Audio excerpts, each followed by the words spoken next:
Neymar s'exprime, Ramos revient, le PSG affronte le calendrier. On fait aujourd'hui le tour de l'actualité du PSG. Bonjour à toutes et à tous, bienvenue dans ce nouvel essentiel du PSG. On a trois actus au programme. Neymar a parlé de sa possible dernière Coupe du Monde. Sergio Ramos pourrait enfin jouer prochainement avec le maillot parisien. Et Paris qui est mis en difficulté par le calendrier.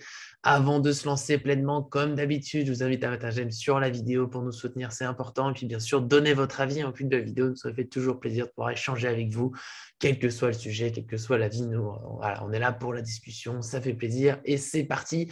Premier sujet du jour, voilà, c'est sorti un peu ce week-end, on a pris le temps d'y réfléchir. Et c'est Neymar qui, auprès de DAZN, je ne sais pas s'il faut dire toutes les lettres d'un coup, ainsi, mais bon, en tout cas, il a parlé.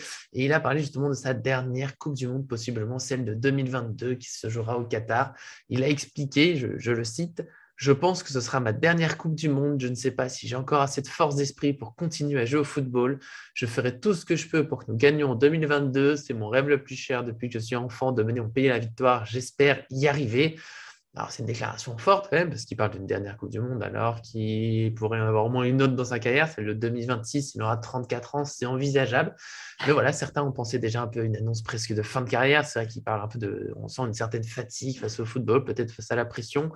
Nous, on n'irait pas jusque-là quand même, il faut savoir, voilà, garder un peu de mesure. Il parle d'une dernière Coupe du Monde, pas d'une dernière année de football.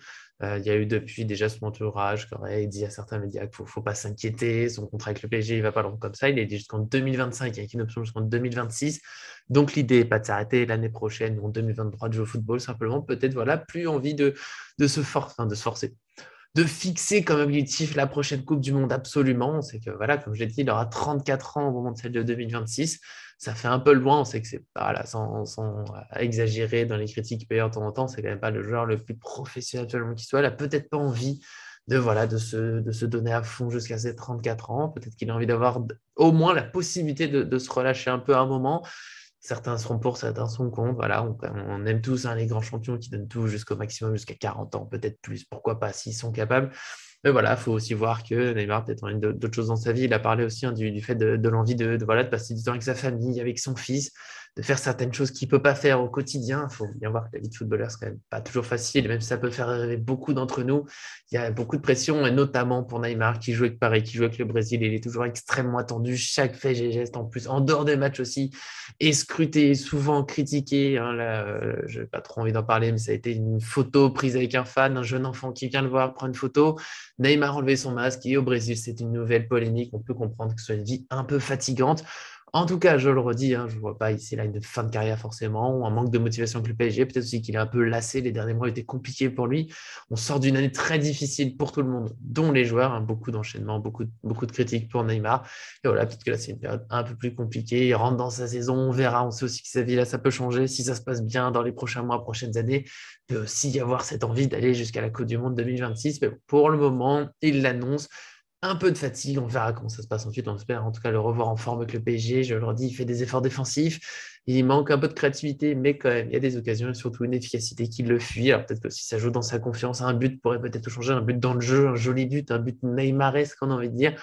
On verra si ça viendra. En attendant, on a un joueur qui a lui déjà 35 ans et qui, justement, loin d'une fin de carrière, on l'espère, pourrait enfin jouer avec le PSG. C'est Sergio Ramos, défenseur central de 35 ans. Il est arrivé cet été suite à la fin de son contrat au Real Madrid et malheureusement, il n'a pas encore joué avec Paris, même pas les matchs amicaux. Il devait d'abord bien se préparer après une fin de saison 2020-2021 marquée par des blessures. Le problème, c'est qu'il a eu un petit souci au mollet, enfin petit. On n'a pas parlé d'une blessure grave et mine de rien, ça dure. On est déjà en octobre, on ne l'a pas encore vu. On désespérait presque, hein, mais c'est Marca qui dit que voilà, le défenseur n'a plus aucune douleur, qu'il est prêt à retrouver le travail avec le groupe et que ce sera ensuite à Mauricio Pochettino et le staff de choisir quand est-ce qu'il pourrait jouer. Ça devrait être bientôt. Alors, c'est pas encore une annonce officielle, donc on garde une petite prudence, mais quand même, on se dit que si ce journal va jusqu'à dire que Ramos est prêt, il doit quand même pas en être loin, même si on a déjà vu certaines dates annoncées. Hein. Il y a l'équipe qui avait parlé d'un retour contre Rennes avant le international. C'est raté, évidemment, qu'il n'a toujours pas repris, il n'avait même pas pris l'entraînement avec le groupe. Mais bon, normalement, on devrait se rapprocher quand même s'il y a eu souci. On va dire qu'ils ont bien pris le temps de se préparer, que le PSG ne veut pas voilà, forcer un retour. C'est un peu ce qui a causé ces problèmes en fin de saison dernière. Un retour rapide pour la Ligue des Champions, sauf que ça a été trop rapide. Et on a bien vu les dégâts causés. Donc, on espère qu'il pourra vite revenir. Mais il n'y a rien à faire il reste du temps dans la saison. Mais il faut aussi quand même jouer, il faut faire des automatismes avec le reste de l'équipe pour monter en puissance. Donc voilà, il est temps que ça vienne. On espère que ce sera pour bientôt. On va suivre ça de près. Et on en parlera dans les prochaines vidéos si ça se confirme ou non, forcément. En tout cas, c'est à suivre. On attend tous les débuts de Sergio Ramos. Alors, ça fait un petit flop, on va dire, sur ce début de saison. L'enthousiasme est retombé à force de l'attendre, de le voir blessé. Mais quand même, il faut bien se rendre compte que c'est un très bon défenseur qui pourrait jouer avec le maillot du PSG. Ça pourrait faire du bien, alors que la défense a montré quelques faiblesses dans ce début de saison. On en a parlé dans la dernière vidéo, justement. Mais avant ça, voilà, de repasser sur cette vidéo, on va déjà faire la dernière actualité. On espère encore plus que Ramos sera là, puisqu'il y aura au moins 6 absents du côté PSG face à Angers ce vendredi. On le savait déjà en ayant vu le calendrier. Certains n'avaient peut-être pas percuté, pas suivi. On voit que ça ressort en ce moment. C'est un peu l'interrogation, comment ils vont faire. Donc, on rappelle un petit peu les faits. Paris reçoit Angers pour la 10e journée de Ligue 1 ce vendredi soir au Parc des Princes. Sauf que le calendrier fait qu'il y aura forcément des joueurs absents, puisque jeudi à 2h, heure française, Navas sera avec le Costa Rica contre les États-Unis. Difficile de jouer dès le lendemain pour la française. Il y a le voyage, il y a le temps de récupération habituel après un match. On peut se dire qu'au moins c'est Navas. Alors, on a dans le gardien, mais Gianluigi Donnarumma, lui, devrait être prêt logiquement. Il a joué dimanche avec l'Italie et ensuite été libéré. Donc, normalement, il sera prêt. Donc, on va dire que c'est une absence moindre, puisqu'il y aura quand même un excellent gardien dans les buts. Un peu plus embêtant, on a l'Argentine de Paredes, Di Maria et Messi qui affrontent le Pérou vendredi à 1h30 du matin, heure française. Neymar et Marquinhos joueront avec le Brésil contre l'Uruguay vendredi à 2h30, toujours du matin et toujours à l'heure française. C'est donc à l'heure française le même jour que le match contre Angers. C'est tout simplement impossible qu'ils soient sur le terrain. Et même si voilà, c'est la veille en Amérique du Sud, c'est pas possible de jouer des matchs 2 jours de suite, encore plus avec un voyage aussi long entre les deux. Disons que c'est comme ça, Paris doit s'adapter et c'est un petit peu rageant puisque c'est quand même les joueurs appartiennent au club. Alors on comprend bien sûr l'importance des matchs en sélection, on représente son pays, il y a une qualification à la Coupe du Monde à aller chercher, donc on comprend une fois que les matchs sont placés ici et qu'il les joue, il y a une certaine logique, le sélectionneur a besoin de ses meilleurs joueurs, ça serait bien quand même que les clubs puissent compter sur leurs joueurs, on rappelle c'est toujours un petit peu bas, mais quand même que c'est les clubs surtout qui c'est eux qui payent les salaires. Et puis les clubs ont aussi des grosses échéances à jouer. Ça paraît injuste qu'ils soient privés de joueurs comme ça sans avoir le choix. Finalement, Pochettino avait été invité à en parler en conférence de presse avant l'international et avait dit tout simplement qu'il n'y a rien à faire. On peut se plaindre, on peut constater, mais tant que c'est fixé comme ça, il faudra s'adapter. Donc je rappelle, il faudra jouer sans Navas, Paredes, Di Maria, Messi, Neymar et Marquinhos, simplement à cause du calendrier et des fameux 3 matchs dans une trêve internationale.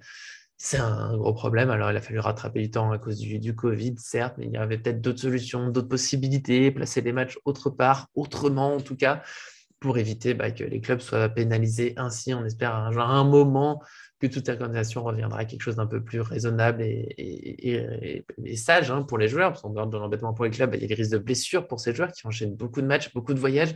Quand on voit qu'en ce moment, il y a l'idée d'une Coupe du Monde tous les 2 ans, on ne peut que s'inquiéter parce que, alors qu'on n'arrête pas de parler d'un calendrier trop chargé, la FIFA a l'idée de peut-être ajouter des matchs. Beaucoup s'y opposent pour l'instant, ça va peut-être continuer. On verra ce dossier-là, comment ça continue. En tout cas, dernier point pour cette absence des joueurs du PSG. On note que c'est à peu près le même écart entre leur dernier match et leur retour à Paris et le match contre Leipzig qui sera mardi prochain, donc qui arrive très vite pour des joueurs qui auront joué vendredi matin, heure française. Et c'est à peu près le même écart qu'entre les derniers matchs des Européens qui sont de dimanche à ce mardi soir.